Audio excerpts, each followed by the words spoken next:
Madame কখন এলেন? চুলার পাশ থেকে উঠে দাঁড়ায় ইসাবেলা। এই এখনই রান্না কি শেষ? ঘ্রাণ কিন্তু বেশ আসছে। রান্না ও আগে থেকেই জানতো, কিন্তু এদেশের রান্না আবার একটু ভিন্ন। মাদাম আদলো ওনার হাত ধরে সেটাও ও শিখছে। রাধে ওর ভালোই লাগে। চুলা থেকে একটুখানি সরে বলল। দেখুন না কেমন হয়েছে।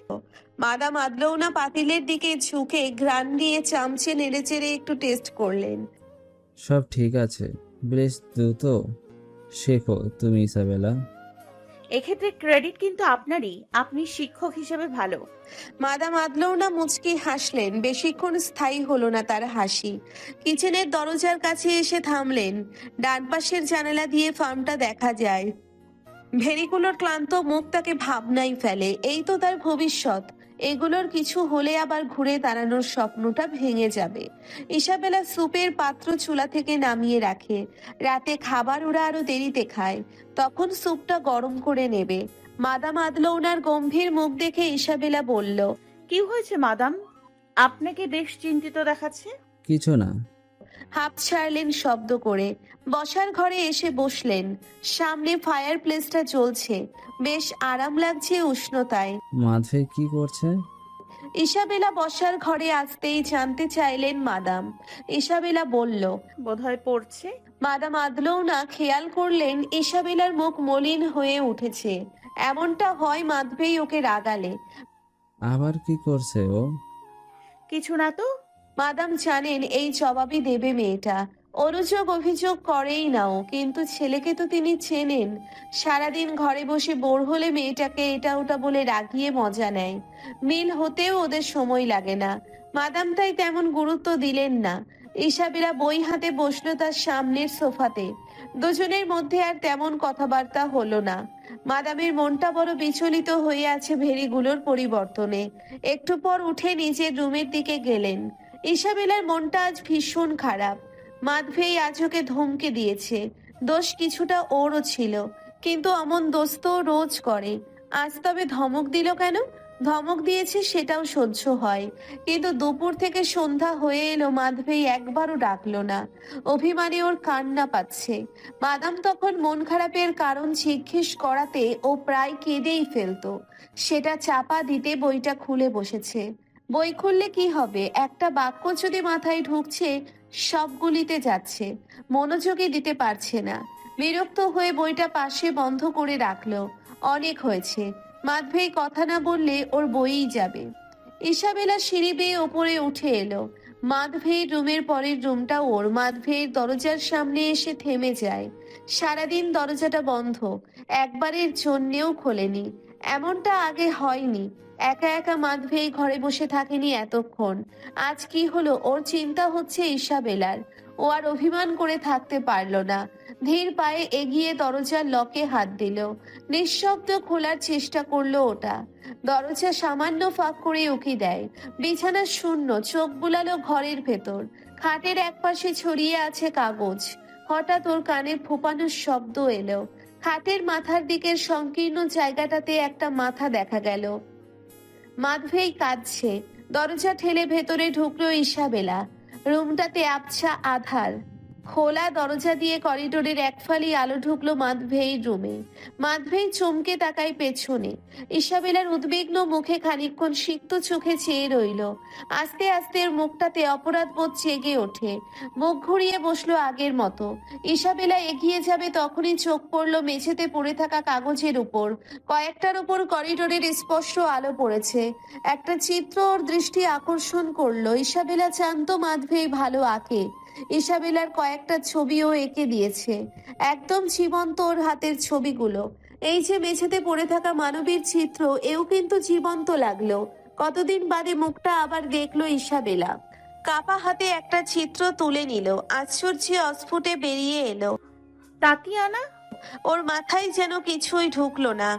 নিজের পরিবারের কথা মাধবেইকে বলেছে, তাতিয়ানার কথাও বলেছে, তবে তেমন করে না। বলেছিল তাতিয়ানা নামে ওর একটা বড় বোন আছে। বোনের ছোট্ট একটা মেয়ে আছে, নাম তাশা। তাশাকেও খুব ভালোবাসে, প্রচন্ড মিস করে। ব্যাস এই এতটুকু। দৈহিক কোনো বর্ণনা দেয়নি। না দেখে এমন নিখুঁত ছবি কেউ আঁকতে পারে? আর তাতিয়ানারই কেন, হঠাৎ ওর মাথাটা ঘুরে উঠল। মাধবেই ওকে বলেছিল ও একটা মেয়েকে ভালোবাসে। মেয়েটার বাড়িও রিগাতে, বন্ধুদের সাথে একটা বিশেষ প্রয়োজনে একবার রিগা যেতে হয়েছিল। ক্লাবেও তেমন যায় না, বন্ধুরা জোর করাতে গিয়েছিল সেখানের একটি ক্লাবে। সেখানেই মেয়েটার সাথে পরিচয়। প্রথমবার দৃষ্টি বিনিময়ে একে অপরের প্রতি আকৃষ্ট হয়েছিল। মাধবীর ক্ষেত্রে সেটা অবশ্য লাভ এট ফার্স্ট সাইট। সামান্য কথাবার্তা হয়, দুজনে ড্রিঙ্কও করেছিল। দৈহিক আকর্ষণকে ওরা কেউ এড়িয়ে যেতে পারেনি, রাতটা একই বিছানায় কাটে। সকালে ঘুম ভাঙলে মাধবী মেয়েটাকে আর পায়নি। এরপর আবারও দেখা হয়।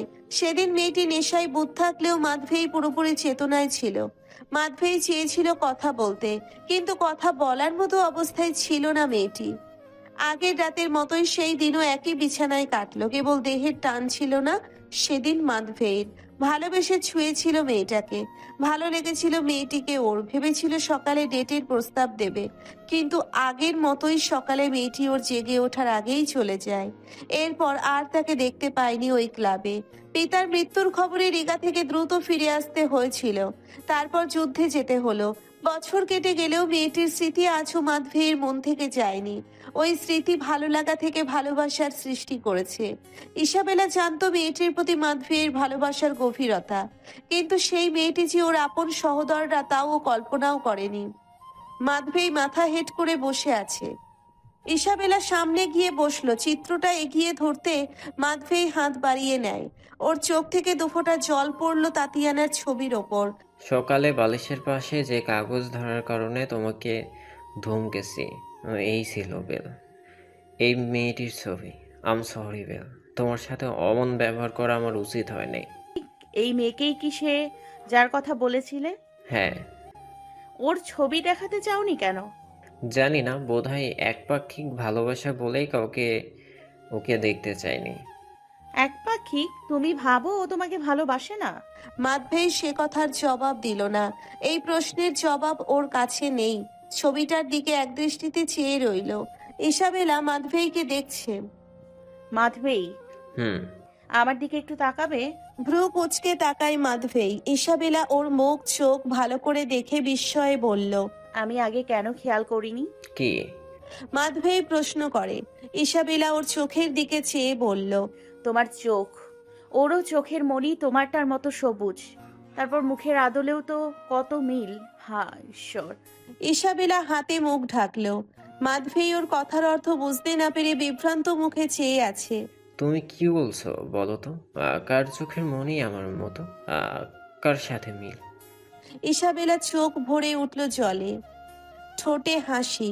আনন্দে হুট করে মাধবীর গলা জড়িয়ে ধরলো। বেল, কি? আমি আজ অনেক খুশি মাধবী, অনেক। ইসাবেলার মুখ তুলে গলা থেকে মাধবীর কাঁধে হাত রাখতেই ব্যথায় হিসিস করে উঠল মাধবী। কি হয়েছে? কাঁধে থেকে হাতটা সরিয়ে প্রশ্ন করে নেয় ইসাবেলা। মাধবী মুহূর্তেই নিজেকে সামলে নেয়। কিছু না। না, কিছু তো হয়েছে, দেখাও কাঁধ। মাধবী বাধা দেওয়ার আগে শার্টের গলাটা সরিয়ে ফেলে ইসাবেলা। ক্ষুদ্র ক্ষুদ্র দুটো গর্ত হয়ে আছে কাঁধে, রক্ত জমে গেছে। এই গর্ত ইসাবেলার পরিচিত। রক্তশূন্য মুখে তাকালো মাধবীর দিকে। এ গর্ত? মাধবীর শার্টের কলার টেনে ঢোক গিলল। এই কিছু না, একটুখানি ব্যথা পেয়েছিলাম। ব্যথা? না, তুমি মিথ্যা বলছো। রেগে ওঠে মাধবী। মিথ্যা? কেন মিথ্যা বলবো আমি? অনেক বকবক হয়েছে, এখন যাও তো, একা থাকতে দাও একটু। মাধবী শোনো, আমাকে তুমি বিশ্বাস করতে পারো। আমরা তো বন্ধু, তাই না? বলো না কিভাবে হলো এই ক্ষত? কেউ রাতে আসে তোমার ঘরে? এই যেমন কালো। ইসাবেলার কথা শেষ করতে দেয় না মাধবী। বিরক্ত ঝেড়ে বলল, উফ, এত বকবক করতে পারো? আর কে আসবে রাতে আমার ঘরে? কি সব আবোল তাবোল বকছো, যাও তো, এখন আমার চোখের সামনে থেকে যাও প্লিজ। মাধবীর ধমকে উঠে দাঁড়ায় ইসাবেলা। কিন্তু যায় না। মাধবী প্লিজ বলো না। ইসাবেল, আমার রুম থেকে বেরো বলছি, যাও। মাধবী চেঁচিয়ে ওঠে এক প্রকার। বাধ্য হয় ইসাবেলা ওর রুম থেকে বেরিয়ে যেতে। ও বেরিয়ে যেতেই দরজায় চেয়ে মাধবী বলল, আমি বড় পাপ করে ফেলেছি বেল। এই পাপ গোপন করতে তোমাকে ধমকেছি। ক্ষমা করো আমাকে। আমার ভালোবাসাকে আমি অপমান করেছি বেল। তোমাকে আমি বলতে চাই, কিন্তু কি করে বলবো গত রাতে ওই পিশাচিনীরা আমাকে বশ করে কি কি করেছে। আমি নিরুপায় ছিলাম বেল, বড্ড নিরুপায় ছিলাম। আমার মতো দুর্বল পাপীর মরে যাওয়াই ভালো, মরণ হোক আমার। তাতিয়ানার ছবিটাতে হাত বুলিয়ে বলল, তোমার সাথে বুঝি আর দেখা হবে না প্রিয়তমা। মৃত্যুর আগে যদি একবার দেখতে পেতাম তোমায়, একবার বুকে জড়িয়ে নিতে পারতাম, মরেও বুঝি শান্তি হতো, কিন্তু তা আর সম্ভব নয়। ইসাবেলা নিজের রুমে ফিরে এলো। ওর ভয় অস্থিরতা ক্রমাগত বেড়ে যাচ্ছে। এই শীতেও ঘামছে। মাধভেই রুমের দরজার আড়ালে দাঁড়িয়ে ওর শেষ কথাগুলো শুনেছে। পিশাচিনী, হ্যাঁ তাই তো বলল ও। মাধভেইর বলা পিশাচিনীদের সাথে কি নিকোলাসের কোনো যোগসূত্র আছে? ইসাবেলার সন্দেহের তীর নিকোলাসের দিকে ছোটে। সেদিন রাতে নিকোলাস ওর রুমে এসেছিল, আর তারপরেই এসব ঘটনা। কাকতালীয় বলে ব্যাপারটা উড়িয়ে দিতে পারে না এরা। ওর মন আর মস্তিষ্ক বিবাদ শুরু হয়। মন বলে ইসাবেলাকে এরা সাহায্য করেছে, জানার পর নিকোলাস মাধভেইর সাথে এমনটা করবে না। মস্তিষ্ক বলছে পিশাচও, ওর মধ্যে মানবিকতা নেই, ও সব পারে, রক্তের নেশার কাছে সব তুচ্ছ। মস্তিষ্কের এই যুক্তি উপেক্ষা করতে পারে না ইসাবেলা, আবার মানতেও পারে না। মন মস্তিষ্কের এই বিবাদ একপাশে সরিয়ে তাশা আর তাতিয়ানার ভবিষ্যৎ নিয়ে ভাবতে লাগলো। পিতার ছায়া ছাড়া তাশার ভবিষ্যৎ সহজ হবে না। পদে পদে মানুষের কথা শুনতে হবে। তাশার জন্মের পর তাতিয়ানার উশৃঙ্খল জীবনে অনেকটা শৃঙ্খলতা এসেছে। মাধভেইর ভালোবাসা হয়তো ওকে পুরোপুরি বদলে দেবে। সুন্দর একটা সংসার হবে তাতিয়ানার।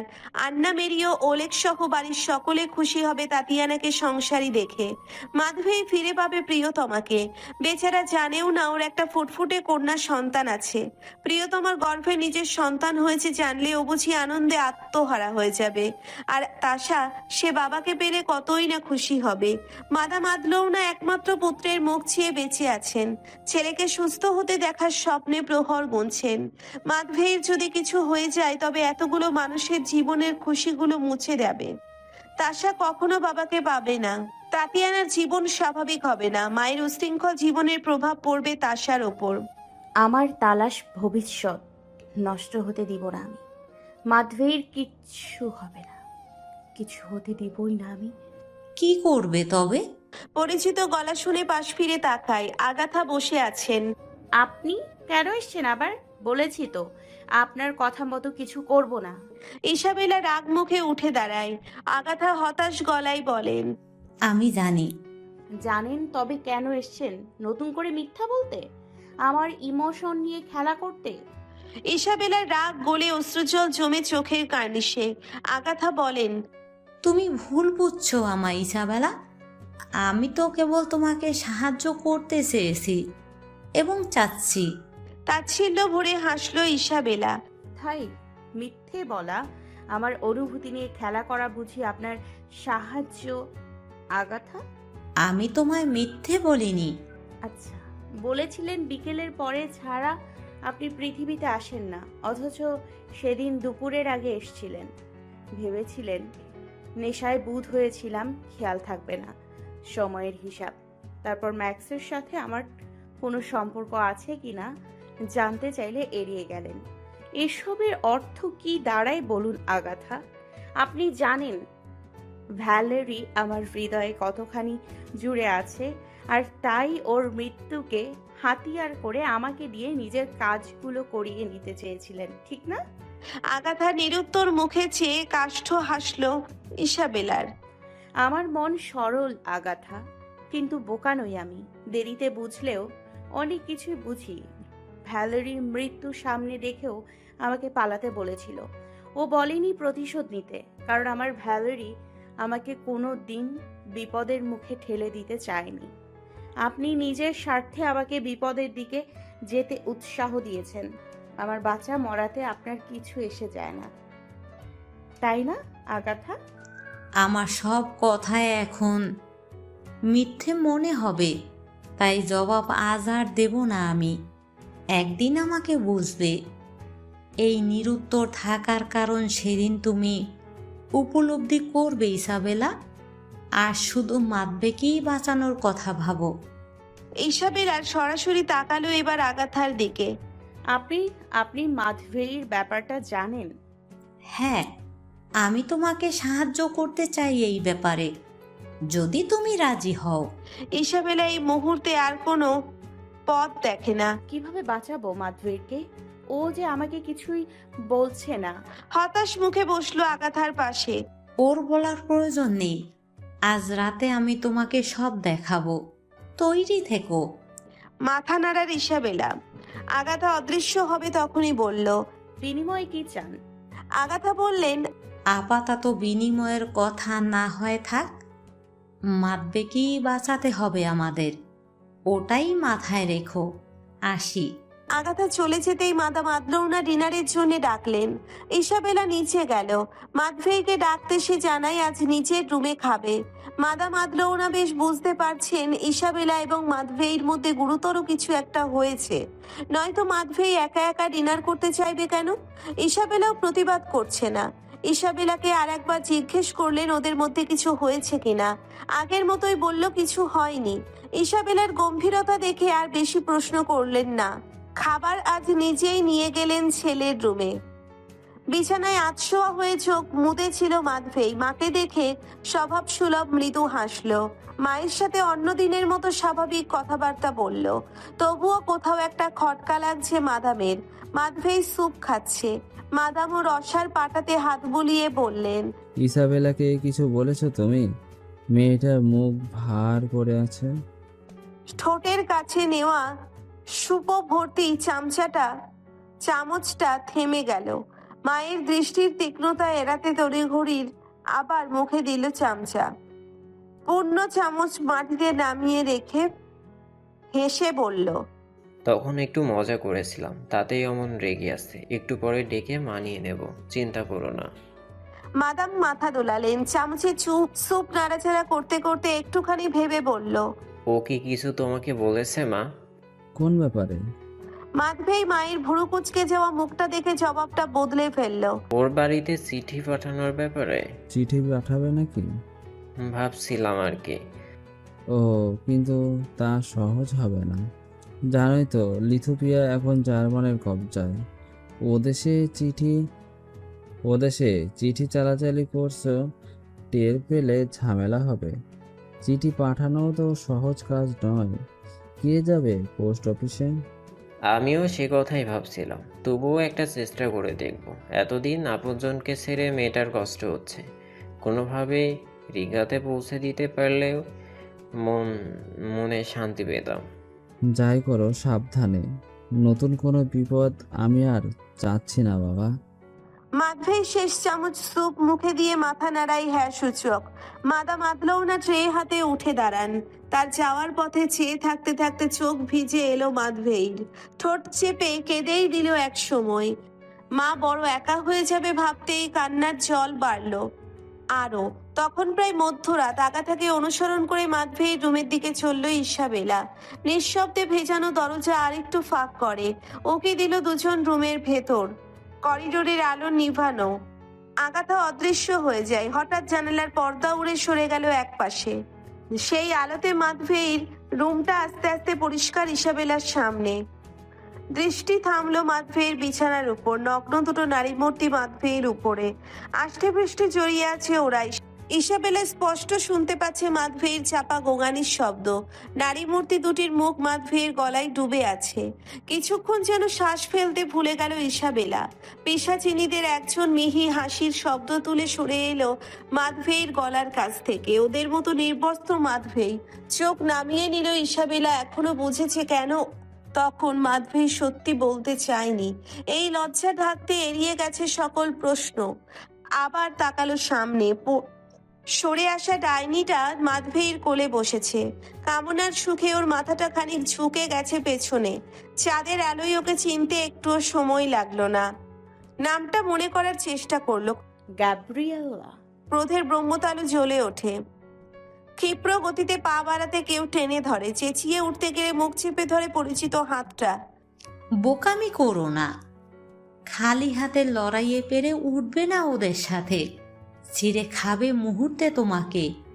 আগাথার কথাতে নিজের ক্রোধের উপর নিয়ন্ত্রণ আনে ইসাবেলা। ফিরে তাকায় আর একবার। দ্বিতীয় ডাইনিটা মাধবের ঠোঁটে ঠোঁট লাগিয়ে আছে। ওর মুখ ঠিক দেখতে পাচ্ছে না ইসাবেলা। ইভারলি। আগাথা বললেন। ইসাবেলা দুহাতের মুষ্টি শক্ত করলো। ওর সাধ্য থাকলে এক্ষুনি এই দুটোকেও শেষ করে ফেলে। আগাথা টেনে নিয়ে এলো পাশের রুমে। নিকোলাসের সাথে জড়িত? রুমে ঢুকেই প্রশ্ন করলো ইসাবেলা। মনে মনে একটু হাসলেন আগাথা। মুখটা স্বাভাবিক রেখে বললেন, হতে পারে, আবার নাও হতে পারে। এত কিছু জানেন আর এটাতে দোলুমনো? নিকোলাসের আশেপাশে যাই না আমি। কেন? আগাথা জবাব দিলেন না দেখে চাপা রাগটা বেরিয়ে এলো ইসাবেলার। এই কথারও জবাব দেবেন না? বাহ, চমৎকার। শুনে রাখুন, মাধবের সাথে যা হচ্ছে তাতে আপনার ছেলের সামান্য যদি হাত থাকে, ওকে আমি শেষ করে ফেলবো। আগাথা জানালার কাছে গিয়ে ঘুরে দাঁড়ালেন। তার ঠোঁটে ঝিলিক দিল এক চিলতে হাসি। পেছনে দাঁড়িয়ে অধৈর্য হয়ে উঠল ইসাবেলা। বলুন, কি করে ওদের শেষ করব আমি? আমি ভেবেছি তুমি মাধবেইকে বাঁচানোর উপায় জানতে চাইবে। ইসাবেলা কপাল কুঁচকে বলে, কথা তো একই। তুমি বললে তাই। কি বলতে চাইছেন? এক গিরেবিয়ালাকে এই রূপে দেখে অবাক হয়েছ না? না, অবাক কেন হব? ও যে আপনার ছেলের রক্ষিতা ছিল তা তো আমি জানতামই। এখন আপনার ছেলের ভালোবাসার পিশাচি হয়েছে, এতে অবাক হওয়ার তো কিছু নেই। আগে ইভারলি ছিল, এখন গ্যাব্রিয়েলা যোগ হয়েছে। কদিন বাদে আরো মেয়ে হবে। আপনার ছেলের মতো পিশাচের কাছে এই তো আশা করা যায়। মোটেও অবাক হইনি আমি। ইসাবেলা বিছানার একপাশে গিয়ে বসলো। দুহাতে শক্ত করে ধরলো বিছানার কোণা। পা দুটো অস্থিরভাবে ফ্লোরে আঘাত করছে। আগাথা এসে বসলেন ওর পাশে। কাঁধে হাত রাখতেই ইসাবেলা অশ্রুরুদ্ধ কণ্ঠে বলে উঠল, মাধবেরকে আমি মরতে দিতে পারবো না। আমার বোনের মেয়ের ভবিষ্যৎ জড়িত ওর সাথে। ওকে বাঁচানোর উপায় বলুন। আমি আজ ওয়াদা করছি, এর বিনিময়ে যা বলবেন তাই করব। আগাথা হাসলেন। তুমি সত্যি দেখি আমাকে স্বার্থপর ভেবে নিলে ইসাবেলা। একদিন প্রমাণ করে দেব যতখানি স্বার্থপর আমায় তুমি ভাবো, ততখানি আমি নই। তোমার বাঁচা এবং মরা দুটোতেই আমার এসে যায়। ভোরে মোরগ ডাকতেই আগাথার প্রেতাত্মা অদৃশ্য হয়ে গেল ইসাবেলার সামনে থেকে। যাওয়ার পূর্বে তিনি সবকিছু বুঝিয়ে দিয়ে গেছেন। কাজটা দিনের বেলা এবং দুপুরের আগেই করতে হবে। সেই সময়টাতে আগাথা থাকবে না, সুতরাং যা করার ইসাবেলাকেই করতে হবে। বেশ ভয় করছে ইসাবেলার। প্ল্যানে সামান্য বিচ্যুতি হলেই মহাবিপদ। প্রাণের ঝুঁকি তো শতভাগ আছেই। বাইরে তখনও আলো ফোটেনি। আগাথা সতর্ক করেছেন, আলো ফোটার পরই যেন বের হয় সে। ইসাবেলা সংগৃহীত হাতিয়ারগুলো আর একবার দেখে নিল। কাঠের সুচালো টুকরো, রসুন, ধারালো ছুরি, মোম আর দিয়াশলাই। এই হলো পিশাচ বধের হাতিয়ার। এই অল্প সময়ে এই জিনিসগুলো সংগ্রহ করা ইসাবেলার পক্ষে সম্ভব ছিল না। আগাথা জোগাড় করেছে মিনিট খানেক সময়ের মধ্যে। কৃতজ্ঞ তার কাছেও। জিনিসগুলো একটা থলেতে ভরে রাখলো। আলো ফোটার অপেক্ষায় বসে রইল বিছানার ওপর। অপেক্ষা করতে করতে একসময় ঘুমিয়ে পড়ে। ঘুম ভাঙলো মাদাম আদলৌনার আহাজারিতে। কোনো রকমে হুড় মুড়িয়ে রুম থেকে বেরিয়ে এলো। মাদাম আদলৌনার কান্নার শব্দ বাড়ির পেছনের ফার্ম থেকে আসছে। ইসাবেলা নেমে সেদিকে গেল। নিষ্প্রাণ ঘোড়া আর ভেড়িগুলোর দেহের পাশে বসে কপাল চাপড়ে কাঁদছেন মাদাম। ওদের এই আকস্মিক মৃত্যুতে ইসাবেলাও হতবিহ্বল। মাদামকে জড়িয়ে ধরে ও। শান্ত হন মাদাম। ইসাবেলা, আমার সব শেষ। চিৎকার করে কাঁদতে লাগলেন মাদাম। ইসাবেলার চোখে জল চলে এলো। আশেপাশের প্রতিবেশীদের কয়েকজন এসে দাঁড়িয়েছে। সান্ত্বনা দিল মাদামকে তারা। মাদামকে বসার ঘরে নেওয়া হলো। ইসাবেলা পানি এনে দেয়। মাদামের কান্না তখন থেমেছে। একদম গম্ভীর হয়ে আছেন। মুখ জুড়ে হতাশা আর বিষাদ। প্রতিবেশিনী তিনজন ভদ্রমহিলা মাদামের পাশে বসে সান্ত্বনা দিচ্ছে।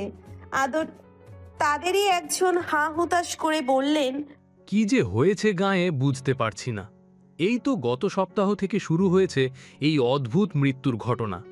সেদিন ওপাড়ার জেভিয়ারের ছোট্ট ছেলেটা মরে গেল। ঘুমানোর আগেও ছেলেটা নাকি দিব্যি সুস্থ ছিল। সকালে ওর মা ডাকতে গিয়ে দেখে মরে পড়ে আছে বিছানায়। শরীর সাদাটে হয়েছিল। ডাক্তার দেখে বলল রক্ত শূন্যতায় মরেছে। চোখ খোলা ছিল। মৃত্যুর পরে ও আতঙ্ক খেলা করছিল ওই চোখে। এরপর প্রতিদিনই কারো বাড়ির সদস্য মরছে, নয়তো পশু। আমার বাপু বেজায় ভয় করছে। গলার রোজারি আঙ্গুলে নিয়ে বিড়বিড় করে প্রার্থনা করলেন বৃদ্ধা। তারপর বুকে ক্রুশ এঁকে বললেন, আজ একবার চার্চে গিয়ে ফাদারের সাথে এ ব্যাপারে কথা বলে আসি। তিনি যদি এর একটা হাল করতে পারেন। আদুলাউনা, তুমিও সাথে চলো। সাথের কয়েকজনও তার সাথে সম্মতি জানালেন। ইসাবেলার এখন মনে হলো মাদামের পালিত এই প্রাণীর হঠাৎ মৃত্যুর কারণ ও বুঝেছে। এই কাজে ইভারলিয়ার গ্র্যাভিয়েল্লার তাতে বিন্দুমাত্র সন্দেহ নেই। ওদের প্রতি রাগটা যেন আরো বাড়লো। মাদাম আদলৌনা গায়ের এই অস্বাভাবিক মৃত্যুর ঘটনা শুনেছেন আগে, কিন্তু সেভাবে গুরুত্ব দেননি। আজ তার মনে হলো এই গৃহপালিত প্রাণীগুলোর মৃত্যুর পেছনে অশুভ কোনো শক্তির হাত আছে, নয়তো এক রাতের ব্যবধানে এভাবে মরবে কেন প্রাণীগুলো? প্রতিবেশিনীরা উঠে দাঁড়ালেন। মাদাম সিদ্ধান্ত নিলেন তাদের সাথে যাওয়ার। অশুভ শক্তির বিরুদ্ধে লড়তে নয়, একটুখানি মনের শান্তির জন্য তিনি চার্চে যাবেন। মাদাম ইসাবেলাকে এদিকটা দেখতে বলে বাড়ির বাইরে বেরিয়ে এলেন প্রতিবেশিনীদের সাথে। প্রাণীগুলোর সৎকার সেরে তারপর চার্চের উদ্দেশ্যে রওনা হলেন। বাইরে রোদ উঠেছে। প্রচন্ড শীতের সকালে এই রোদ বড় আকাঙ্ক্ষার, প্রশান্তির। আজকের রোদটা কিন্তু সেই অনুভূতি নিয়ে এলো না। বিষণ্ণ আজকের এই সকাল, অস্থিরতায় ভরপুর ওর আলো। উপরে উঠে এলো ইসাবেলা। এত কিছু হয়ে গেল, মাধভেইর কোনো সারা শব্দ নেই। কেন নেই সেটার কারণ ইসাবেলা জানে। ধীর পায়ে মাধভেইর দরজার কাছে এসে দাঁড়ায়। দরজার সামনে খুলে উকি দিল ভেতরে। গলা পর্যন্ত কম্বলে ঢেকে ঘুমিয়ে আছে মাধভেই। জানালায় পর্দা টানা। ঘরের ভেতরে পর্যাপ্ত আলো এসে পৌঁছয়নি। মাধভেইর মুখটা স্পষ্ট দেখতে পেল না। ও ঠিক আছে কি না দেখতে নিঃশব্দে দরজা ঠেলে ভেতরে ঢুকলো। মাধভেইর মুখটা এখন স্পষ্ট দেখতে পাচ্ছে। ত্বক সাদাটে, ঠোঁট শুকিয়ে গেছে, চোখের নিচে বসে গেছে অনেকখানি। ইসাবেলা যেন নিজেকে দেখছে, সেই যে মাদামের বাড়িতে আয়নার সামনে দাঁড়িয়ে দেখেছিল নিজেকে। আজ যেন তেমনই জীবন মৃত্যুর সন্ধিক্ষণে দাঁড়িয়ে আছে মাধভেই। নিজের রুমে ফিরে এলো ইসাবেলা। গলায় পরে নাই রোজারি। হুডি পরে থলেটা কাঁধে তুলে নিচে নামে। দেওয়াল ঘড়িতে 8:45 বাজে। ইসাবেলা দরজার বাইরে থেকে এঁটে দিয়ে পেছনের রাস্তা ধরে এগিয়ে গেল। আগাথা বলে দিয়েছে পূব দিকের জঙ্গল পেরুলেই লেক। এক কোণের ঝোপের আড়ালে একটা নৌকা বেঁধে রেখেছে তিনি। ওটা দিয়ে লেকটা পেরিয়ে ওপারে গিয়ে উত্তর দিকে মিনিট 5 হাঁটলে একটা পুরনো প্রাসাদ চোখে পড়বে। প্রাসাদের পেছনের দরজা আগে থেকে খুলে রাখবে আগাথা। সেই দরজায় ঝুলিয়ে রাখা থাকবে একটি ম্যাপ। ডাইনি দুটোর কফিন কোন কক্ষে আছে সেটা ভেতরে ঢুকে ম্যাপ দেখলেই বুঝতে পারবে ইসাবেলা। জঙ্গল পেরিয়ে লেকের সামনে এসে থামলো ইসাবেলা। বেশ প্রশস্ত লেকটি। লেকের চারপাশে জমে আছে শুভ্র বরফ, বরফ আবৃত গাছগুলো। সেই ঘন বৃক্ষের এক কোণে উকি দিচ্ছে সূর্য। বড় ম্লান আজকের শীতের সকালে সূর্যের তেজ। ইসাবেলা ঝোপগুলোর ভেতর নৌকা খুঁজতে শুরু করে। কিছুক্ষণ খোঁজার পরই নৌকাটা পেয়ে গেল। কাঁধের থলেটা ওর উপর রাখলো। তারপর ঝোপ থেকে বের করে বরফের ওপর দিয়ে ঠেলতে ঠেলতে লেকের পানি ভাসালো নৌকা। কাজটা করতে গিয়ে বেশ বেগ পেতে হলো। নৌকা চালানোর অভিজ্ঞতা ইসাবেলার নেই। বইটা জলে ফেলে চালাতে গিয়ে বুঝলো এ কাজ বড় শক্ত। হাত ঠান্ডায় জমে যাচ্ছে, দাঁতে দাঁত লেগে যায়, কিন্তু হার মানল না। লেক পার হতে ওর অনেক সময় লেগে গেল। ওপারে গিয়ে প্রথমে নৌকাটা বাঁধলো তীরে। থলে কাঁধে তুলে পথ চলতে শুরু করলো ও। দূর থেকেই প্রাসাদের খানিকটা চোখে পড়তে দৌড়ে পায়ে এগোলো সেদিকে। পলেস্তারা পরা আগাছায় জড়ানো প্রাসাদটি। বহু বছর আগে রূপ সৌন্দর্য হারিয়ে প্রাসাদটি বর্তমানে শ্রীহীন হয়ে গেছে। শ্রী হারালেও এর দর্প এখনো বজায় আছে শক্ত ইটের ভাঁজে। ইসাবেলা ঘুরতে ঘুরতে প্রাসাদের পেছনের দিকে এলো। অনেকগুলো দরজার মধ্যে আগাথার বলা দরজাটা খুঁজে পেল সহজে। লাল কাপড়ে মোড়া সাদা কাগজটা দূর থেকেই দেখতে পায়। কাগজটা খুলে ম্যাপটা একবার দেখে নিল। তারপর দরজায় আস্তে করে ধাক্কা দিতেই সেটা ক্যাচ ক্যাচ শব্দ তুলে খুলে যায়। বহুদিনের পুরনো জং ধরা দরজাটা যে এভাবে শব্দ তুলবে তা অপ্রত্যাশিত ছিল ইসাবেলার কাছে। এতক্ষণে নীরবতার পর এই শব্দে ওর চেপে থাকা আতঙ্ক দপ করে মাথায় উঠে যায়। ত্রস্ত পায়ে প্রাসাদের ভেতরে ঢুকলো। ব্যবসা বিশ্রী গন্ধে পেট গুলিতে যায়, হাতটা সাথে সাথে নাক চেপে ধরে। নিকোলাসের প্রথম প্রাসাদটার মতোই এর অবস্থা। বহুদিন হয়তো কোনো মানুষের পদচিহ্ন এখানে পড়েনি। সর্বত্র ধুলো আর ঝুলে ভরা। কিছু আগাছা ভেতরেও অধিকার জমিয়ে নিয়েছে। দরজায় এইটুকু ছাড়া সামনের সবটাতে আধার। সাথে আনা মোমটা জ্বালিয়ে নেয় ইসাবেলা। ম্যাপে দেখানো হয়েছে বাদিকে গিয়ে 5 নম্বর কক্ষটির ভেতরে ঢুকতে হবে। কক্ষের এক কোণে রাখা কাঠের বাক্সের নিচের কার্পেট সরালেই গুপ্ত রাস্তার দরজা।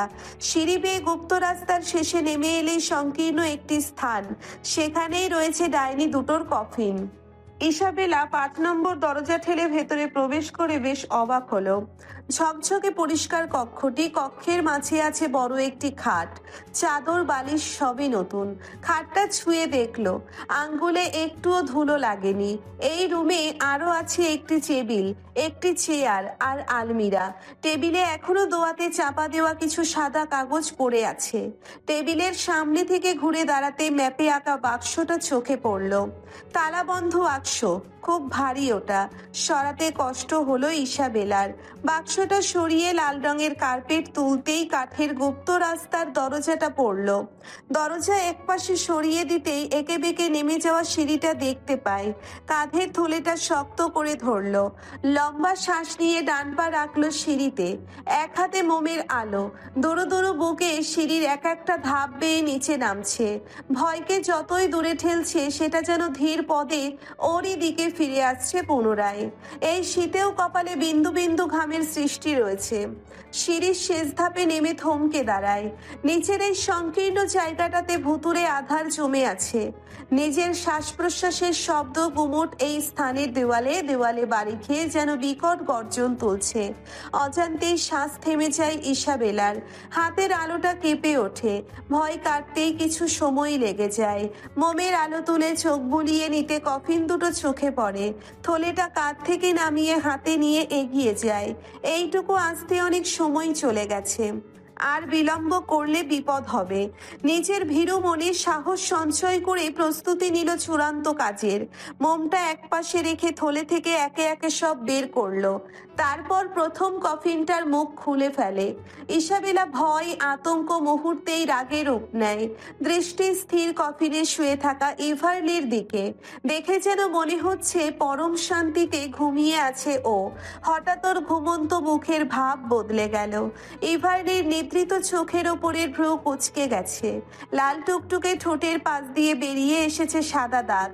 ইসাবেলা কফিনে ঝুঁকে মুচকি হেসে বলে, ইভারলি, আমায় মনে আছে ডার্লিং? ইসাবেলা।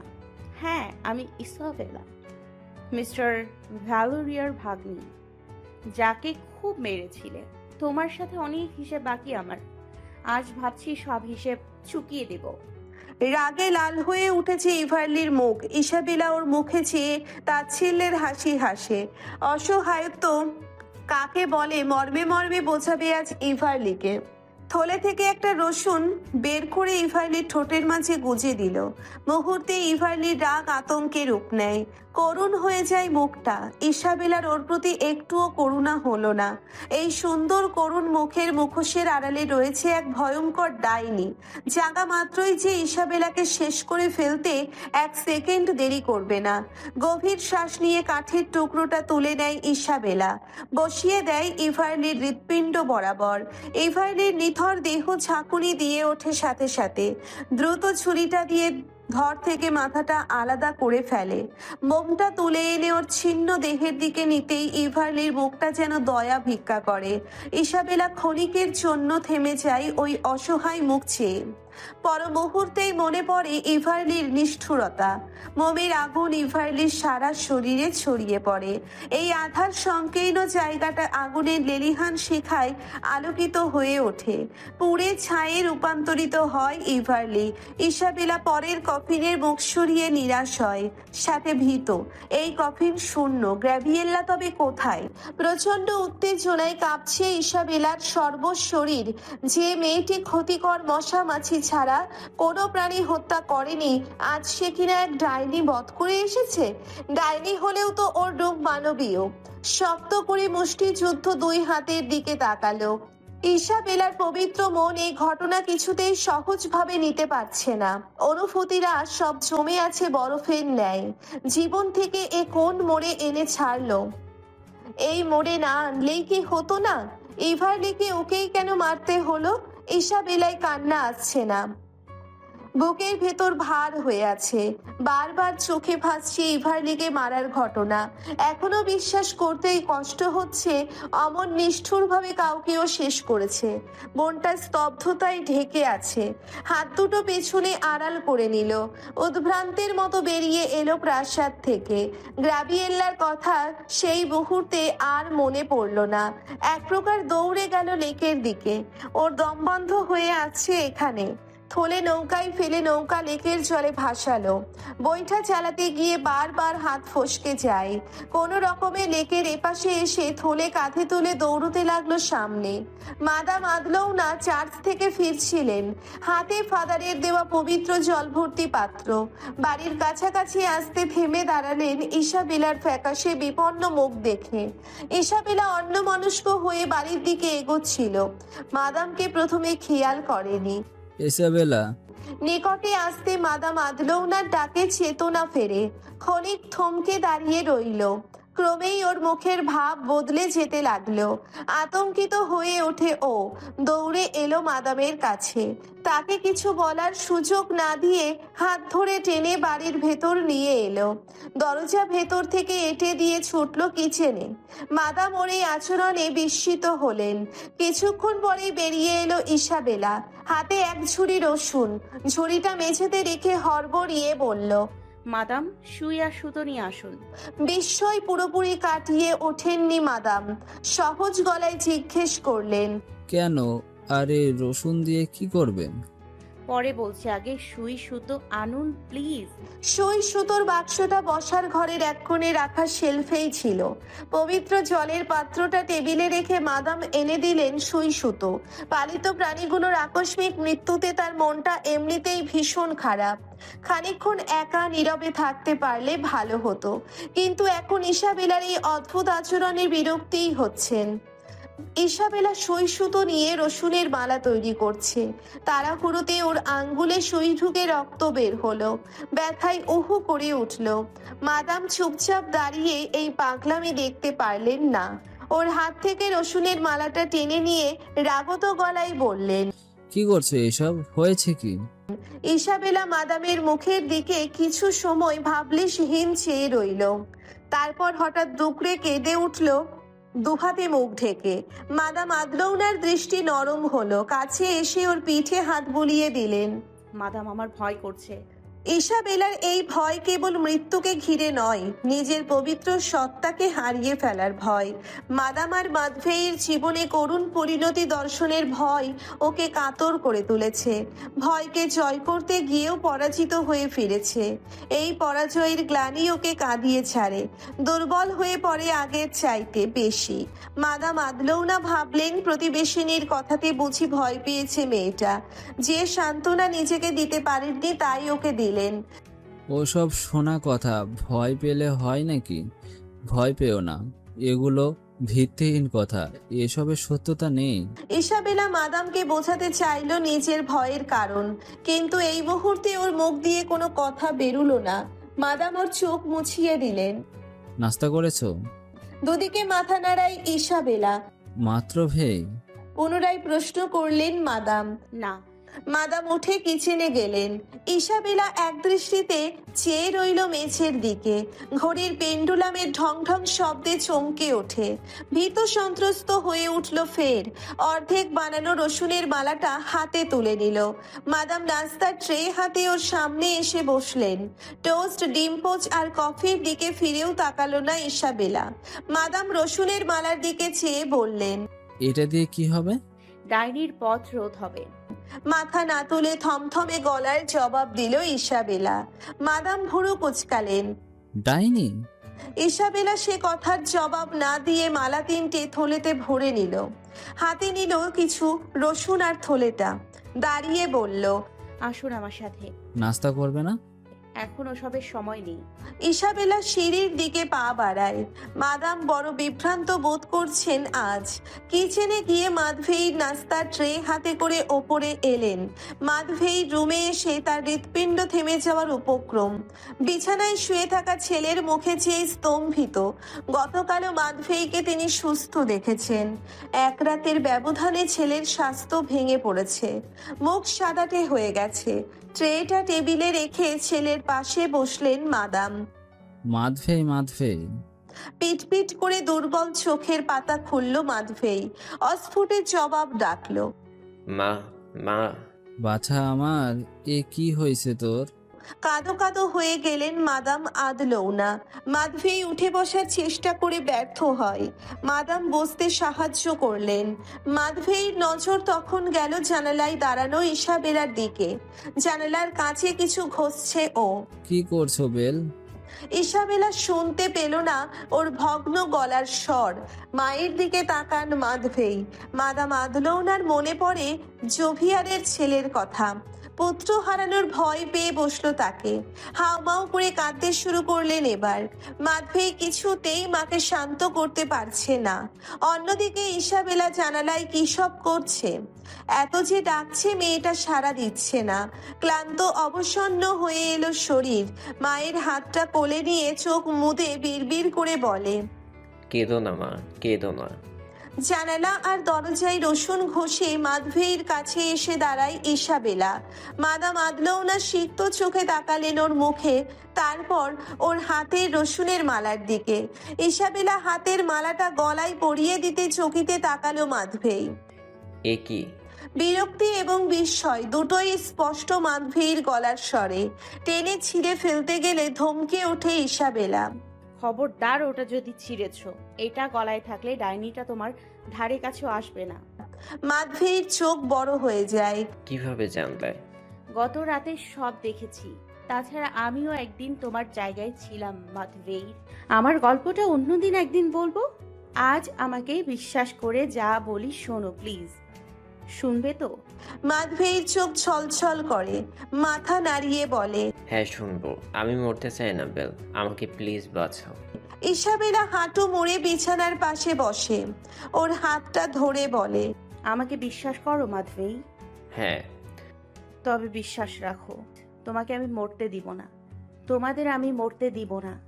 মাদামের সিক্ত চোখে চেয়ে দৃঢ়তার সঙ্গে বলল ইসাবেলা। সারাটা দিন উদ্বিগ্নতায় কেটেছে তিনজনের। ইভারলিকে শেষ করার ঘটনা শুনে মাধভেই এবং মাদাম আদলৌনা কিছুটা স্বস্তি পেয়েছেন, কিন্তু বিপদ এখনো মাথার ওপর। ইসাবেলা প্রাসাদের নিচটা ভালো করে খুঁজেও গ্রাবিয়েল্লার কফিন পায়নি। ইসাবেলা জানে গ্রাবিয়েল্লা আজ আবার আসবে মাধভেইর রুমে। প্রথমে ভেবেছিল ওরা বুঝি কেবল মাধভেইকে মারতে চায়, কিন্তু না, ওরা মাধভেইকে ওদের অন্ধকার জগতে নেওয়ার পরিকল্পনা করেছে। গ্রাবিয়েল্লা যে কোনো মূল্যে এই পরিকল্পনা সফল করতে চাইবে। ইসাবেলা রাত হওয়ার অপেক্ষা করছে। বসার ঘরের পেন্ডুলাম বেজে ওঠে আবার। জানান দেয় মধ্যরাত হওয়ার। বসে বসে ঝিমুনি ভাব এসেছিল ইসাবেলার। পেন্ডুলামের শব্দে সজাগ হয়। বিছানায় ঘুমিয়ে আছে মাধভেই। মাদামও বসে ঢুলছেন। তার গলায় দ্বিতীয় রসুনের মালাটা, শেষটা এখনো থলেতে। সারাদিন কিছু খায়নি ও, পেট গুড়গুড় করছে, গলা শুকিয়ে কাঠ। সারাদিন কেউই এই রুম ছেড়ে বেরোয়নি। মাধভেইর জন্য আনা খাবার দুপুরেই শেষ করেছে ও। এক ফোঁটা পানি নেই গ্লাসে। ইসাবেলা উঠে দাঁড়ায়। দরজার কাছে গিয়ে আবার ঘুরল। কি ভেবে থলেটা কাঁধে নিল। সাহস বাড়লো এতে। মাদামকে আস্তে করে ডাকলো। Madame, madame. ধরপড়িয়ে উঠতে গেলেন মাদাম। ইসাবেলা চট করে তাকে শান্ত করলো। মাধবেই জেগে যাবে মাদাম। কি হয়েছে? আর্ত কণ্ঠে জিজ্ঞেস করলেন মাদাম।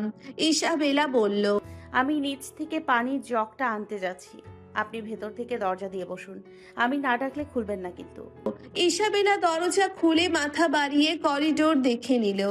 আজ করিডোরে আলো জ্বালানো হয়নি, ঘুটঘুটে আধার জমে আছে। মোমটা জ্বালিয়ে নিল। মনে মনে ঈশ্বরের নাম নিয়ে বেরিয়ে এলো করিডোরে। মাদাম আদলও না দরজা লাগাবেন তখনই ইসাবেলা বলল, গলা থেকে রসুনের মালা খুলবেন না ভুলেও, আর হ্যাঁ, জানালাও খুলবেন না। ঠিক আছে, তুমি তাড়াতাড়ি এসো মা। আমি যাবো আর আসবো, দরজা লাগিয়ে দিন এখন। মাদাম দরজা লাগিয়ে দিতে ইসাবেলা মোমের আলো হাতে সাবধানে নেমে এলো নিচে। প্রথমেই হ্যাজাকটা জ্বালালো, তারপর কিচেনে থাকা সকালের তৈরি টোস্ট আর ডিম গপাগপ গিলে পানি পান করে। জগটা ভরে হ্যাচাক হাতে কিচেন থেকে বেরিয়ে আসতে দপ করে সদর দরজা খুলে গেল। প্রবল বেগে দমকা হাওয়া ঢুকলো খোলা দরজা দিয়ে। ইসাবেলার বিপদ টের পেয়ে দৌড়ে সিঁড়ি বেয়ে উঠতে গিয়ে পা বেঁধে হুড় মুড়িয়ে পড়ল। হাতের হ্যাচাকটা গড়িয়ে পড়ে নিচে। জগটা পড়ে পানি ছড়িয়ে পড়ল সিঁড়িতে। ব্যাগটা কাঁধ থেকে খসে পড়ে। ইসাবেলা উঠে দাঁড়ায় সিঁড়ির রেলিং ধরে। হ্যাজাকটা নেবে বলে ব্যাগটা রেখে নিচে আসতে হাতটা গলার কাছে গেল। গলা শূন্য, রোজারি নেই। ভয়ে ওর জানটা লাফ দিয়ে গলার কাছে চলে এলো। দ্রুত ঘুরে দাঁড়ায়।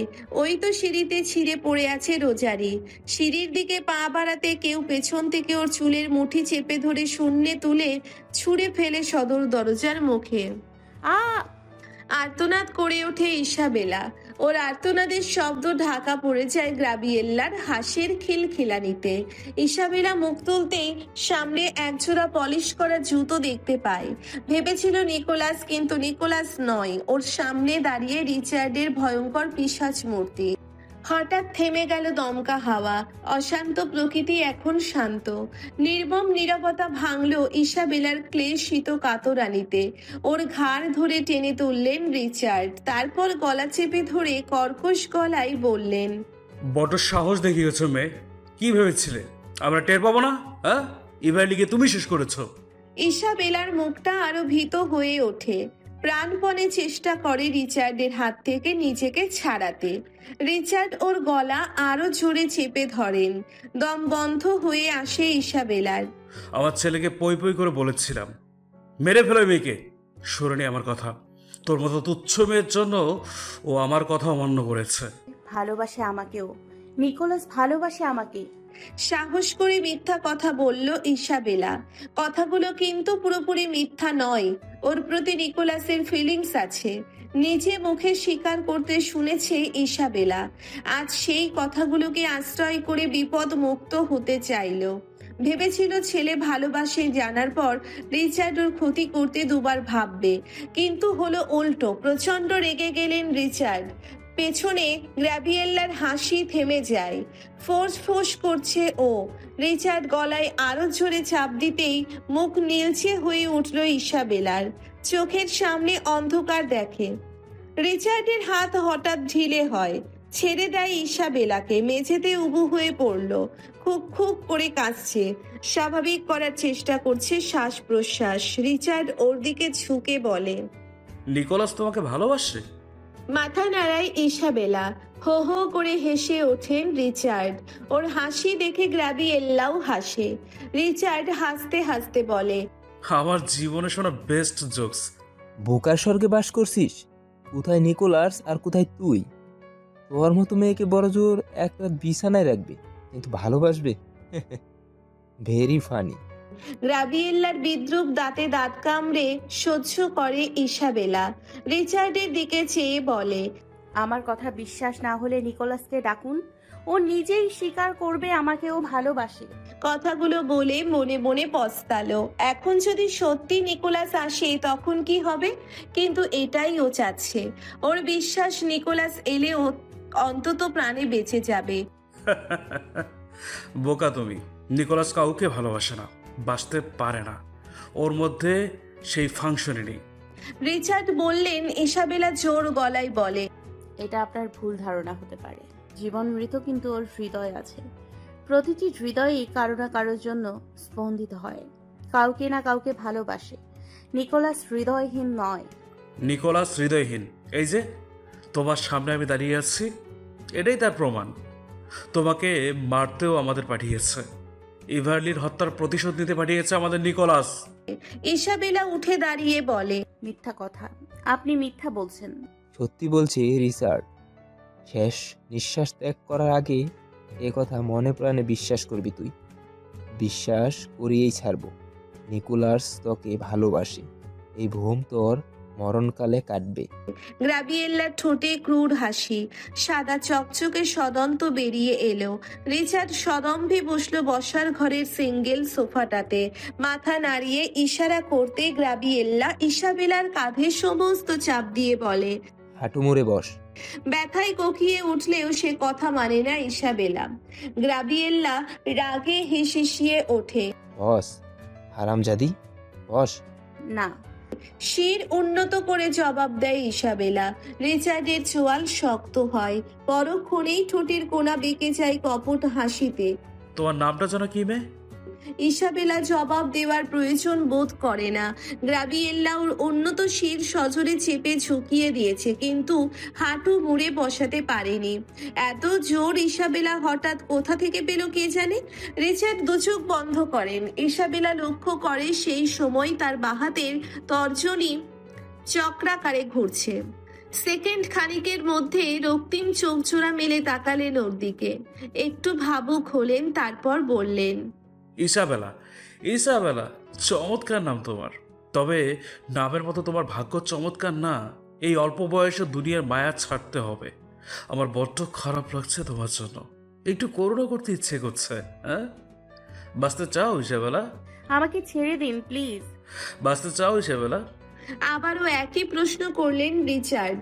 সম্মোহনী তার গলার স্বর। মরতে কে চায় এই ভুবনে? শত কষ্টেও মানুষ বাঁচতে চায়। এই রঙিন দুনিয়ার মোহমায়া কাটানো বড় শক্ত। হ্যাঁ, আমি বাঁচতে চাই, ছেড়ে দিন আমাকে। জড়ানো গলায় জবাব দেয় ইসাবেলা। রিচার্ড বললেন, আমার সামনে হাঁটু মুড়ে প্রাণ ভিক্ষা চাও? বলো, আমার প্রাণ ভিক্ষা দিন প্রভু, নত করো তোমার মাথা। ইসাবেলা রাজি হয় না। রিচার্ড হাসলেন। গ্যাবি, যা তোর শিকার ধরে আন। ওই রাধুনীকেও সাথে নিয়ে আসবি। প্রথমে ওদের রক্ত পান করব, তারপরে এই মেয়ের। আগামীকাল 3টে লাশ দেখবে এই গায়ের লোক। গ্রাবিয়েল্লা মুচকি হেসে ইসাবেলাকে ধাক্কা দিয়ে ফেলে অদৃশ্য হয়ে যায়। ইসাবেলার হাঁটুর চামড়া ছিঁড়ে রক্ত পড়ছে। রিচার্ড বুভুক্ষ চোখে চেয়ে রইল ওর পায়ের দিকে। জিহ্বা দিয়ে ঠোঁট ভিজিয়ে বলে, এখনো সময় আছে। আমার কথা শোনো ইসাবেলা, আমি তোমাকে নতুন জীবন দেব, যে জীবনে ভয় নেই, মৃত্যু নেই, যে জীবনে তুমি পাবে অসীম ক্ষমতা। মেনে নাও, মেনে নাও আমার দাসত্ব। না না না, ওই অভিশপ্ত জীবন আমি চাই না। আপনার মতো পিশাচের দাসত্ব করার চেয়ে মরণ ভালো। কিন্তু আমি যে তোমাকে সেই মরণ দেব না ইসাবেলা। তোমাকে আমি আমার অন্ধকার জগতে চাই। আমার দাসী হওয়ার সৌভাগ্যকে অবজ্ঞা করো না বোকা মেয়ে। ঘৃণায় নাক কুচকে ফেলে ইসাবেলা। আমি এক ঈশ্বরের দাসত্ব ছাড়া আর কারোর দাসত্ব আমি করি না, করবও না। গ্রাবিয়েল্লার দৃশ্যমান ক্ষুব্ধ চেহারা দেখে থেমে গেলেন। কি হয়েছে? এ হারামজাদি, ওদের গলায় রসুনের মালা পরিয়ে দিয়েছে। ওদের ধারের কাছে যেতে পারছি না। আজ আমি একে শেষ করে ফেলবো। গ্রাবিয়েল্লা হামার বেগে ছুটে আসতে ইসাবেলা দৌড়ে সিঁড়িতে উঠলেও কিন্তু বেশি দূর যেতে পারে না। ওর পা টেনে ধরে গ্রাবিয়েল্লা। হুমকি খেয়ে সিঁড়ির উপর পড়ে ইসাবেলা। ছেড়ে দাও আমাকে। ছেড়ে দিব? এবার রলির পাশে আমাকে পেলে ছেড়ে দিতি। ভাগ্যিস রিচার্ডের পক্ষে ছিলাম, নয়তো ইবারলির মতো আজ আমাকেও মেরে ফেলতি। আবার আমার শিকারকে বাঁচিয়ে দেওয়া প্ল্যান করেছিস? দেখে তো মনে হয় ভাজা মাছ উল্টে খেতে পারিস না। এমন ন্যাক আসে যে নিকোলাসের মন বোলানোর চেষ্টা করছিলি। মনে রাখ, নিকোলাস আমার, আমি ওর সহচরী। তুই কেবল একটা মানুষ যাকে ও খাবার হিসেবে চায়, সঙ্গী হিসেবে না। ইসাবেলা পা ধরে শূন্যে ছুঁড়ে ফেলে দিল। কিচেনের পাশের দেওয়ালে আছড়ে পড়ে চিৎকার করে উঠল ইসাবেলা। গ্রাবিয়েল্লা চূড়ান্ত আক্রমণ করতে যাবে তখনই রিচার্ড বলে ওঠেন। ওকে একেবারে মারবি না ক্যাবি? রিচার্ডের চলন্ত চোখে চেয়ে হাঁপ ছেড়ে অসন্তোষের সাথে বলে, ঠিক আছে ঠিক আছে, একবারলি যেতে না যেতে আরেকটা আগমন, আবার সবকিছুতে ভাগ বাটুয়ারা করতে হবে। এই মেয়ের সঙ্গে ভাগাভাগি ঘৃণা করি আমি, ঘৃণা করি একে। ইসাবেলা উপর হয়ে পড়ে আছে দেওয়ালের পাশে।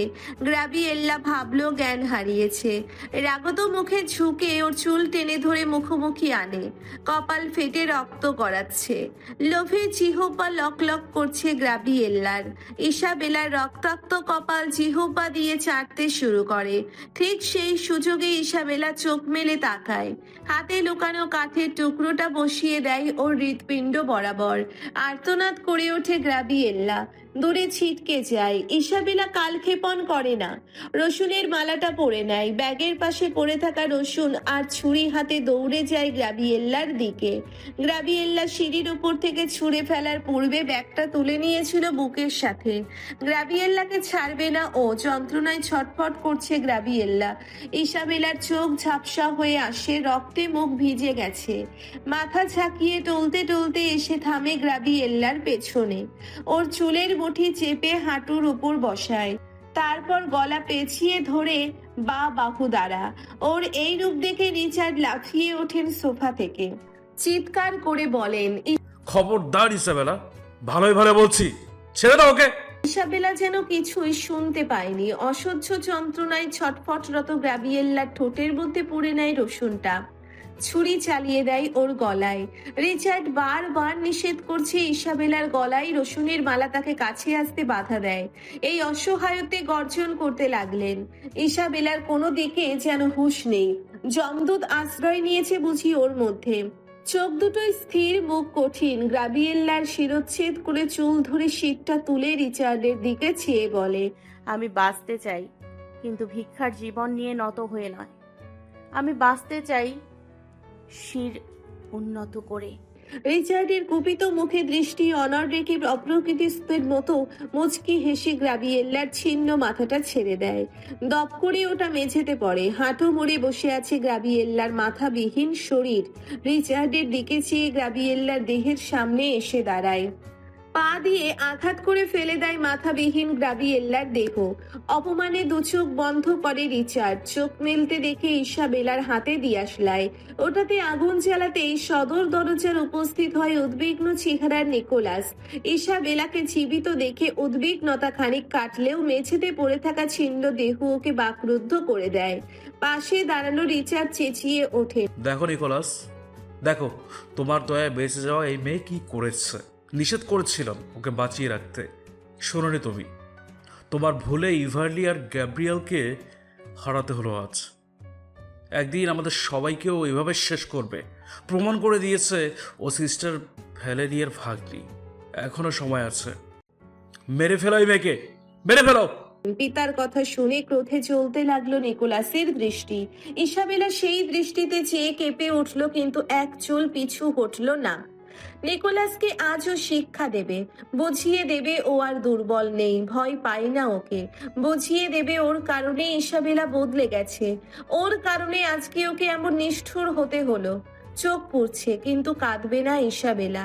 দিয়াশলাইয়ের আগুন গ্রাবিয়েল্লার দেহে ধরিয়ে দিতে যাবে, অমনি বাধা দেয় নিকোলাস। ইসাবেলা উপেক্ষা করে সেই কথা, যেমন করে নিকোলাস ওকে উপেক্ষা করেছে এতদিন। দুজনের মাঝে দাউ দাউ করে জ্বলে উঠল আগুনের শিখা। আগুনের শিখার স্ফুরণে স্থির দুই জোড়া অগ্নিকল্প চোখ। একজন যুবক যে ছিল ভীরু দুর্বল, ব্যথা ভুলতে যে কাপুরুষের মতো মানুষকে পিশাচ হওয়ার সিদ্ধান্ত নিয়েছিল। পবিত্র আত্মা পাপের আগুনে পুড়ে ছায়ে পরিণত হয়, যে ছাই কেবল অন্ধকারকে অনুভব করেছে। মানবীয় সকল অনুভূতি হারিয়েছিল সেই আধারে। যার দৃষ্টিতে আলো আছে সে পৃথিবীটা রঙিন দেখে। যুবকের দৃষ্টিতে আলো নেই, পৃথিবীটা ওর কাছে একরঙা কালো। ওর হৃদয় পাপের ভারে হলো পাথর। সেই পাথর কারো কান্নায় গলেনি, দুঃখে কাঁদেনি। যে স্বার্থপর পৃথিবী যুবককে পিশাচে পরিণত হতে বাধ্য করেছে, সেই পৃথিবীর আলো মুছে দিতে বেপরোয়া হয়ে উঠল যুবক। জীবন মৃত্যু নয়, নিজেকে মৃত ভেবেছে সব সময়। মৃতের হারানোর ভয় থাকে না, যুবকেরও আর কোনো ভয় ছিল না।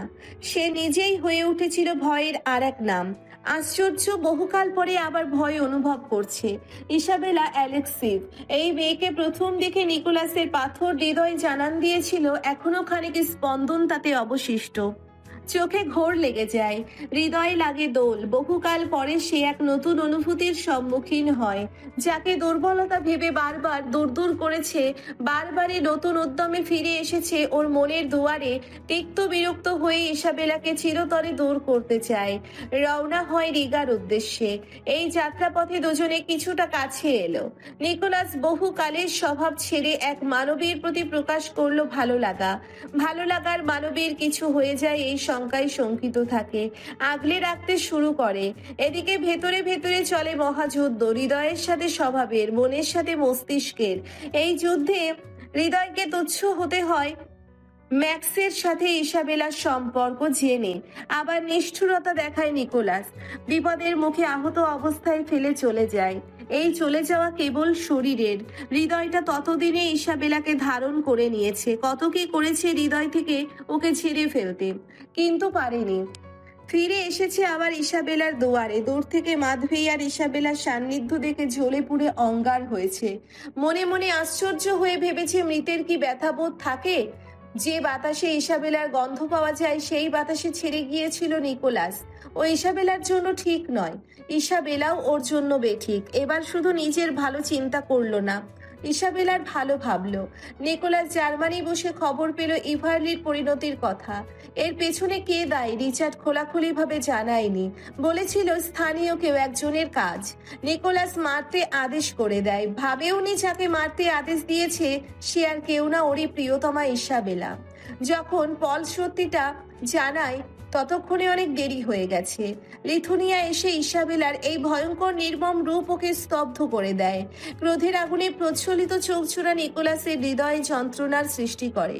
ছুটে গিয়ে বুকে জড়িয়ে ধরে শান্ত করতে চায়, কিন্তু এবার দূরত্বের দেওয়াল তুলে দিয়েছে স্বয়ং ইসাবেলা। পাশে দাঁড়িয়ে থাকা রিচার্ড ইসাবেলাকে মারবে বলে প্রতিজ্ঞা করে। শুধু সে নয়, সমস্ত পিশাচ কমিউনিটির টার্গেট এখন ইসাবেলা। ওকে না মেরে এরা শান্ত হবে না। ভয়, নিকোলাসের ভয় আবার ফিরে এসেছে। রাজামশাই, কমিউনিটির নিয়ম অনুযায়ী এই মেয়েকে আমাদের এখনই শেষ করতে হবে। এ কাজে আপনার অনুমতি চাচ্ছি আমরা। কমিউনিটির সদস্যের কথাতে নিকোলাস নিরুত্তর। রিচার্ড খেকিয়ে ওঠেন। অনুমতি দিচ্ছে না কেন তুমি? কেন ওই মেয়েকে মারতে বিলম্ব করছো নিকোলাস? আপনি ভুলে যাচ্ছেন, ছেলে নয় রাজার সামনে দাঁড়িয়ে কথা বলছেন। বড্ড বেশি ভুল করছেন ইদানিং। দাঁতে দাঁত পিষে বলল নিকোলাস। রিচার্ড ছেলের অগ্নি দৃষ্টি দেখে গলা সামান্য নামালেও ঝাঁঝ বজায় রেখে বললেন, বাহ, বেশ বলেছেন রাজামশাই, আমি ভুল করেছি। এখানে ভুল যদি কেউ করে থাকে তবে সেটা আপনি রাজামশাই। আপনার ভুলে ইভারলি গ্যাব্রিয়েলাকে মারতে হয়েছে, হারাতে হয়েছে আমাদের। হ্যাঁ, আপনার ভুলে কমিউনিটির দুজন সদস্যের অমর পরিণত হয়েছে। ওই মেয়েকে মায়া দেখে আমাদের মতের বিরুদ্ধে গিয়ে আপনি বাঁচিয়েছিলেন, মনে আছে তো? এখানে সবার কিন্তু মনে আছে, জিজ্ঞেস করুন। নিকোলাস তাকাতে পিশাচ সদস্যেরা দৃষ্টি মেঝেতে সরিয়ে নেয়। পিতার বক্র জবাবে ক্রোধিত হলেও সেটা চেপে গেল নিকোলাস। রিচার্ড ক্রূর হাসলো মনে মনে, আবার বলল, তারা দুজনকে মেরেছে, কাল আরো দুজনকে মারবে ওই মেয়ে। হ্যাঁ, আজ দুজনকে মেরেছে। সিস্টার ভ্যালেরিয়ার বংশধর বলে কথা। আমি আগেই সাবধান করেছিলাম। দেখুন এখন কি হলো, পিশাচদের জন্য থ্রেড হয়ে দাঁড়িয়েছে ও। অথচ এখনো আপনি চুপ করে আছেন। ওই মেয়েকে মারতে আপনার এত উদ্দেশ্য কেন কাউন্ট? ওই দাসী না চায়, মরা গাছে বসন্ত হাওয়া লেগেছে। সোফিয়ার কটাক্ষে উপস্থিত সকলে ভুরু কুঁচকে তাকালো। নিকোলাসের চোয়াল শক্ত হয়ে ওঠে। আন্দ্রেই সতর্ক করলো মাকে। নোভা রেগে তাকায়। সোফিয়া নিষ্পাপ ভাব ধরে বসে রইল চুপচাপ। রিচার্ড স্ত্রীর দিকে চেয়ে মুচকি হাসলেন।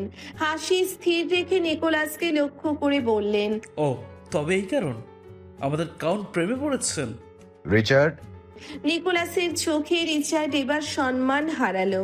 বাবা ডাকের সম্মানটুকু ছিল লোক দেখানো, এখন সেটার বালাইও রাখলো না নিকোলাস। ওর গর্জনে কেঁপে উঠল কক্ষটি।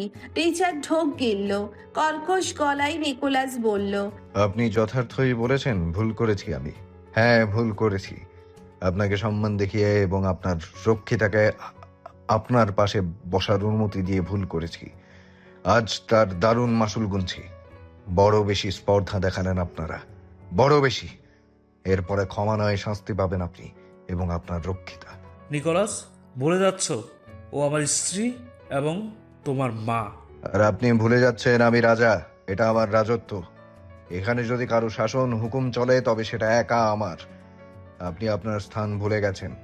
আমাকে জ্ঞান দেওয়ার বেয়াদবি করেছেন, একবার নয় বারবার। আপনার সো কল্ড রক্ষিতা আমার মা নয়। এরপর তাকে আমার মা বলার দুঃসাহস দেখালে চরম শাস্তি পাবেন আপনি। এই রাজ্য আমার, আমার মতের ওপর কথা বলার স্পর্ধা কারণেই। অথচ আপনি আমার সামনে দাঁড়িয়ে সেই নিয়ম বারবার ভঙ্গ করেছেন। আমি কাকে মারবো না মারবো তার কৈফিয়ত কাউকে দেব না, কাউকে না। কারো স্পর্ধা থাকলে চেয়ে দেখুক কৈফিয়ত। নিকোলাস উপস্থিত সদস্যদের দিকে চ্যালেঞ্জ করে বলল। রিচার্ড ইশারা করতেই নতুন এক পিশাচ যুবক দাঁড়িয়ে যায়। আমি চাই ওই হারামজাদির প্রেমে পড়ে আপনি পুরো কমিউনিটির সবাইকে বিপদে ফেলবেন, আর আমরা চুপচাপ করে বসে থাকবো। এই হবে না, আমরা ওকে শেষ করে ফেলবো আজই। শুধু ওর রক্ত খাবো না, ওর দেহকেও ছিঁড়ে ফেলবো, যেন মানুষ ওর লাশ দেখার পরে আমাদের বিপক্ষে যাওয়ার সাহস আর কোনোদিনই না দেখায়। এই পিশাচ রাজা মানুষ হওয়ার ভং ধরেছে, এর গোলামি আর নয় ভাইরা। চলুন আজই এর বিদ্রোহ করি। ওই সিংহাসনের উপযুক্ত ও নয়। আমার সাথে আসুন, এই কাপুরুষের রাজার দাসত্ব আর নয়। যুবক তলোয়ার কোষমুক্ত করে, তলোয়ারের সুচালো অংশে রসুন ঘষা। ওর কথাতে আরো দুজন নিকোলাসের বিরুদ্ধাচারণ করলো। নিকোলাস ক্লেশাত্মক হাসলো, তারপর গর্জিয়ে উঠল। পল, দরজার বাইরে থেকে ছুটে এলো পল, হাতে কোল্ট M1900 পিস্তল। পায়ে গুলি কর এদের। আদেশ করতে যে দেরি, পলের হাতের পিস্তলের ট্রিগার চাপতে দেরি হয় না। পিস্তলের গুলিগুলো হলি ওয়াটারে ভেজানো। পিশাচ তিনজনের পা পুড়ে কালো ধোঁয়া উঠছে। চিৎকার করে হাঁটুর ওপর বসে পড়ল ওরা। নিকোলাস বিদ্রোহী প্রথম যুবকের সামনে এসে দাঁড়ায়। ওর হিংস্র দৃষ্টি যুবককে ভীত করে। রিচার্ডের দিকে ফিরে তাকায় সাহায্যের জন্য। নিকোলাস ওর দৃষ্টি অনুসরণ করে। রিচার্ড ভয়ে পিছিয়ে যায়। নিকোলাসের ঠোঁটে ফুটে ওঠে বক্র হাসি। আমার গোলামি করবি না? সিংহাসন চ্যুত করবি আমাকে তোরা? এত সাহস! প্রভু ক্ষমা করুন। অপর দুজন ক্ষমা প্রার্থনা করতে লাগলো। নিকোলাস গর্জে উঠল।